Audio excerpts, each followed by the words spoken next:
G'day guys, it's Scott here and welcome to another Pod TV. Thanks for tuning in. Tonight I wanted to talk to you about something that I've been using in clinic that helps me manage patient expectations. So this is a good one for new grads, but look, hopefully it's a refresher for everyone else as well. I think it's be really useful just to tune in.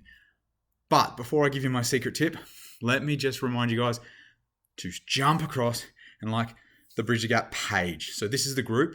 You can jump across the page and give us a like and a follow. I know I've been belting on about it, but it makes a humongous difference to us and how we function in regards to Facebook algorithms and whatnot. We're working on some really cool opportunities. I'm going to bring you guys those opportunities, and this stuff helps us. So if you can do that, that'd be amazing. So on from that, let's talk about this.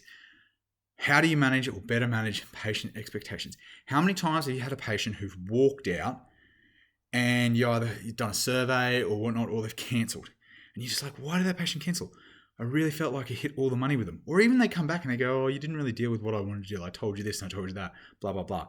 So you've got those patients. We all know them. You're just like, oh, how did I misfire on this or what? And you're just scratching your head. You're pulling your hair out like me or whatever. So how do you deal with that? Well, patients won't tell you the truth in front of you most of the time, or they won't give you criticism or something like that. So what I found you can do is, if you are a really friendly, upfront person, start the conversation. Get Scott to come in. How are you going, Scott? Tell me what's going on. Oh, I've got this heel pain. I've got this knee pain. And my grandfather went to World War II and he was a bomber pilot and rah, rah, rah, rah. And then at the end of that conversation, go, that's great, Scott. So today you've told me you've got heel pain, you've got knee pain, you've got a couple of things going on. So you've repeated what they've said to you. And then you go, what is your expectation of today's appointment? What is your expectation of me today? And what do you hope to get out of today's appointment? That statement, that's all you need to say is, what is your expectation of today's appointment? And what do you hope to get out of it? What can I do for you? Those simple things will change the way the patient interacts with you, because you straight up front and ask them, what do you want? Now, if they sit there and give you like 3 or 4 things, go, okay, look, we don't have time to do this, we said this, and you just have to use your professional intuition to decipher what needs to be prioritized. But if they go, oh, look, I really want you to fix my heel because that's really affecting my ability to walk, or I really want to be able to walk, I want to be back running, you go, I can help you with that. So today, the goal is we're going to start the process to get you running. Now, look, this might take 3 weeks, 4 weeks, 6 weeks, whatever, but let's go and have a look at you and see what goes on.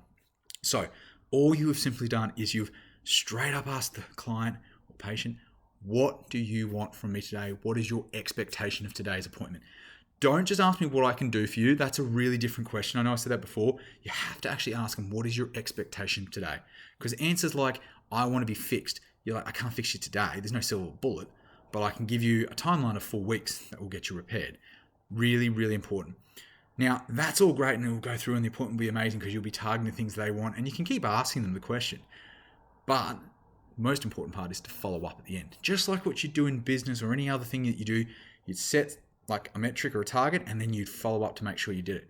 So, Scott, at the end of the appointment, have I reached your expectations today? Have you got what you hoped out of this appointment?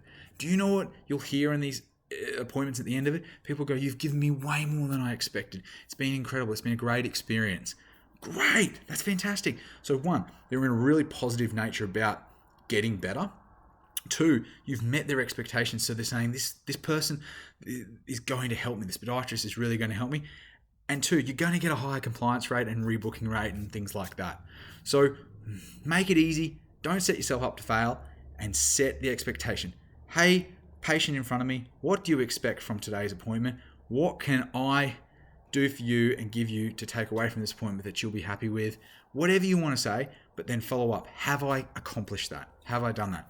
I absolutely promise you that will help you guys out a ton.